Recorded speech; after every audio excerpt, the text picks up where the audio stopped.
உங்கள் favourite TV ஷோக்களை இனி miss பண்ண தேவையில்லை. ZEE5 இல் முற்றிலும் இலவசமாக காணுங்கள், இங்கேயும் எப்பொழுதும். மனசு விட்டு என் காதல சொல்ல வந்தா எனக்கு இந்த கல்யாணம் ஓகே தான், நான் சந்தோஷமா இருக்கேன்னு எனக்கு ஸ்வீட் கொடுக்கறா. அப்படி இருக்கும்போது நான் எப்படி என் காதல சொல்றது? டே வெற்றி, நீ மட்டும் லவ் பண்ணி என்னடா பிரயோஜனம்? அவ சைட்ல இருந்து கொஞ்சமாவது ரியாக்ஷன் வரணும்ல, எதுவுமே வரமாட்டேங்குதே, புரிஞ்சிக்கவே மாட்டேங்கிறாளே. நான் தியா மேல எவ்வளவு பாசமா இருக்கேன், எவ்வளவு அன்பா பாத்துக்கிறேன். இது எதுவுமே நடிப்பில்ல, எல்லாமே என் மனசுல இருந்து வருது. என்னை விட ஒருத்தன் தியாவை நல்லா பாத்துப்பானா என்ன? ஏன் துளசி, ஏன் இப்படி ஒரு தப்பான முடிவெடுத்த?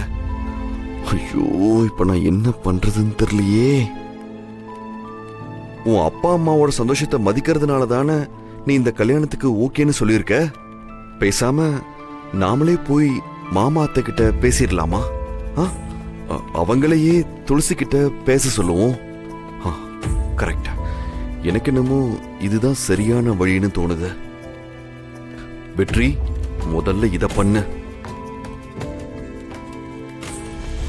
சார், இங்க சிஆர்பி ஐடி கம்பெனி வரப்போறதா சொன்னாங்க, உங்களுக்கு தெரியுமா? என்னப்பா புது பேரா சொல்ற? சார், இந்த அட்ரஸ் தான் சார் போட்டிருக்கு. எப்பா, தினமும் ஆளுக்கு ரெண்டு விசிட்டிங் கார்டு எடுத்துட்டு வராங்க. இது ஐடி கம்பெனியா இல்ல பில்டிங் கட்டுற கம்பெனியா இல்ல சிஃபண்ட் கம்பெனியான்னு தெரியலையேப்பா. நான் என்னப்பா பண்றது? இது என் ஓனரு சிதம்பரம் சொந்த இடம். இதை இடிச்சிட்டு காம்ப்ளெக்ஸ் கட்ட போறாங்க. உங்களுக்கு யாரோ தப்பான அட்ரஸ் கொடுத்துருக்காங்க. நேத்து கூட 2 பேர் கேட்டு போனாங்க. அண்ணா, கொஞ்சம் நல்லா பாருங்க அண்ணா, இந்த அட்ரஸ் தானே போட்டிருக்கு. இங்க கௌதம் எல்லாம் யாரும் இல்லப்பா. சார், அவன் சரியான ஃப்ராடு போல, நம்மள பிளான் பண்ணி ஏமாத்திட்டு போயிட்டான். யாரு சார்? நம்ம மெட்டீரியல் பர்ச்சேஸ் பண்ண குடோன்ல இருந்து ஃபோன் பண்றாங்க. அவங்களுக்கு என்ன சார் பதில் சொல்றது?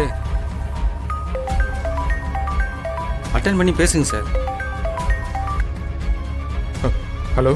என்ன கேசவன், ஃபோன் பண்ணா எடுக்க மாட்டேங்கிறீங்க? இல்ல சார், கொஞ்சம் வேலையா இருந்தேன். என்ன வேலையா இருந்தீங்க? வெறும் 5 லட்சம் ரூபாய் அட்வான்ஸை கொடுத்துட்டு 50 லட்சம் ரூபாய் பொருளை எடுத்துட்டு போயிருக்கீங்க. ஒரு மாசத்துல திருப்பி தரேன்னு சொன்னீங்க. நீங்க சொன்ன டைம் முடிஞ்சு போச்சு. எப்ப கிடைக்க பணம்? சார், மெட்டீரியல் நம்ம கிட்ட தான் சார் இருக்கு. இன்னும் 2 நாள்ல சேல்ஸ் ஆயிடும் சார். ஒருத்தர் பல்க் ஆர்டர் சொல்லியிருக்காரு சார், அது வந்தது நான் கொடுத்துறேன் சார்.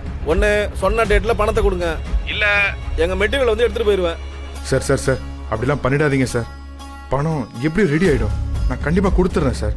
உங்க மாமனார் மேல இருக்கிற மரியாதைக்காக நான் எதுவும் கேட்காம 50 லட்சம் ரூபாய் பொருளை கொடுத்தேன். அந்த மரியாதையை காப்பாத்திக்கங்க. சரிங்க சார்.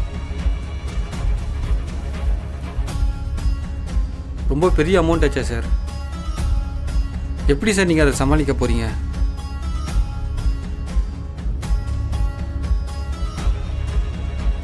சார், நீங்கள் ஒரு 2 வார்த்தை கம்பெனியை பற்றி பேசுங்க சார். இல்லை பரவாயில்ல சார், வேண்டாம். சிவராமா, ஒரு 4 வார்த்தை பேசுப்பா. உன்னை விட இந்த கம்பெனி பற்றி தெரிஞ்சவங்க யார் இருக்காங்க? 4 வார்த்தை பேசுப்பா. நான் இந்த வேலைக்கு வர்றதுக்கு முன்னாடி எனக்குன்னு எந்த அடையாளமும் இல்லை. இந்த வேலை தான் எனக்கு அடையாளத்தை கொடுத்துச்சு. இன்னைக்கு என் பசங்க எல்லாரையும் வளர்த்து ஆளாக்கி படிக்க வச்சு வேலைக்கு அனுப்பிச்சிருக்கிறேன்னா அதுக்கு இந்த கம்பெனி தான் காரணம். அதை நான் எப்பவும் மறக்க மாட்டேன்.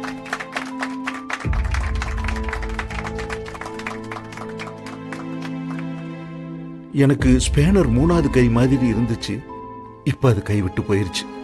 தினமும் 9 மணிக்கு கிளம்பி ஆபீஸ்க்கு வந்துருவேன். நாளையிலிருந்து 9 மணிக்கு மேல நான் என்ன செய்ய போறேன்னு தெரியல. சிவராமா,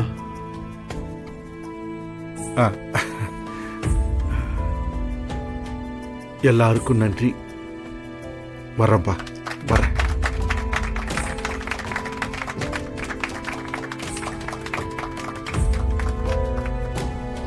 லைட்ல சமோசா இருக்கு, பக்கத்துல நீ இருக்க. இந்த லேப்டாப்ல கொஞ்சம் டவர் இருக்கு. இதுக்கு மேல வேற என்ன வேணும்? ஒன்னும் பிரச்சனை இல்ல, தேங்க்ஸ்ங்க. எதுக்கு? இதெல்லாம் எனக்காக அட்ஜஸ்ட் பண்ணிக்கிறீங்கல்ல? ஏய், இதுல அட்ஜஸ்ட் பண்றதுக்கு என்ன இருக்கு? இதை விட சாதாரண இடத்துல இருந்து தான் நான் வந்திருக்கேன். இதெல்லாம் எனக்கு ஒரு கஷ்டமே இல்லை. சரி, நான் என்ன சொல்றேன்னா, நீ போய் உன் ஃபேமிலி கூட டைம் ஸ்பெண்ட் பண்ணு. வர வர உங்க பெருந்தன்மைக்கு ஆளவே இல்லாம போயிட்டு இருக்கு. அப்படியா?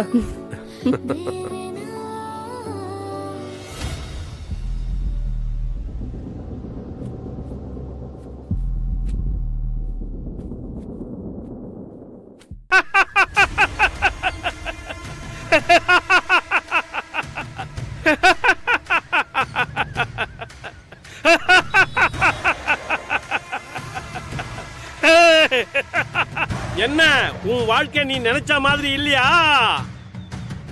வாழ்க்கைய நீ சுகமா வாழறதுக்கு இது சொர்க்கம் இல்ல. இங்க நமக்கு பரீட்சை வச்சிருக்கு.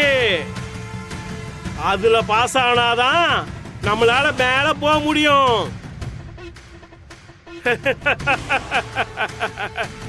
வாழ்க்கைய பார்த்து நம்ம பயந்தா அந்த வாழ்க்கை ஓடிடாது. எதிர்த்து நில்லு. புரிஞ்சுதா உனக்கு?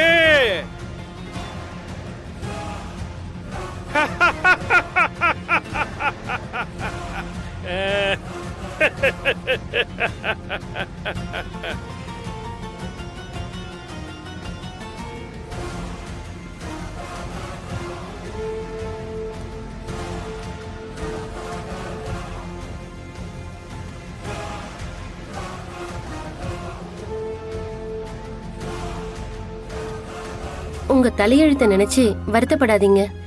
கண்டிப்பா ஒரு நாள் அந்த கடவுள் எல்லாத்தையும் மாத்துவாரு. கண்ணு தெளிச்சுக்கோமா. ரேவதி, ஐயா, உன்னை எங்கெல்லாமா தேடுறது? என்னங்க ஐயா? கோவிலுக்கு பங்குனி உத்திரா திருவிழா பண்றோம். அதுக்கு நீ பூ அலங்காரம் பண்ணணும். இந்த ஏரியாவிலே நீ தான் நல்ல பூ அலங்காரம் பண்றேன்னு சொன்னாங்க. கண்டிப்பா ஐயா, சொல்லுங்க, பண்ணிடலாம். எம்எல்ஏவும் எக்ஸ்எம்எல்ஏவும் சேர்ந்துதான் இந்த திருவிழாவையே நடத்துறாங்க. எல்லாம் பண்ணணுமா? நம்ம கோயில் தானையா, சிறப்பு பண்ணிடலாம். சரிம்மா, இந்தாம்மா, இத அட்வான்ஸா வச்சுக்கமா. இதா புடி. மீதிய கணக்கு பார்த்ததுக்கு அப்புறம் கொடுக்குறேன்.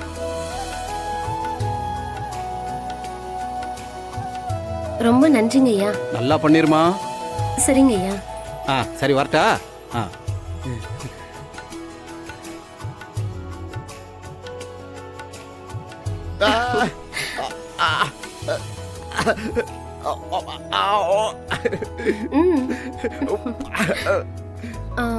என்ன சூப்பரு. என்னால மட்டும் இந்த வேலைய செய்ய முடியாது. நீயும் என் கூட சேர்ந்து இந்த வேலைய பார்க்கணும், சரியா? ஜீ5 ஆப்பை டவுன்லோட் செய்து அனைத்து எபிசோடுகளையும் இலவசமாக பாருங்க.